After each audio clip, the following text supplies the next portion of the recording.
ওই যে বলেছি যে খালেদা জিয়া ভয় নেই, রাজপথ ছাড়ি নাই, এই কথায় আমি বিশ্বাসী নই, এই কথা আমি মানি না।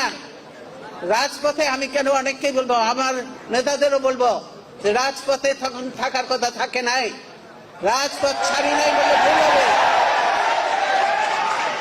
রাজপথ ছাড়ি নাই বলে ভুল হবে। এই স্লোগানগুলি দয়া করে আর দেবে না।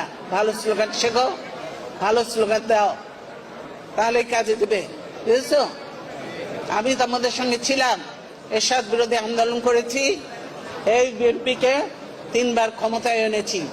ইনশাআল্লাহ দেশ দলকে সুন্দর করে গুছিয়ে, কোনো গ্রুপিং লাভিং থাকবে না, দলকে সুন্দর করে গুছিয়ে যারা উপযুক্ত যোগ্য তাদেরকে নেতৃত্ব দিয়ে বিএনপি ইনশাআল্লাহ আবার ক্ষমতায় আসবে। ছাত্র দলের প্রতিষ্ঠা বার্ষিকীতে এটাই তো আমাদের সংকল্প, এটাই তোমাদের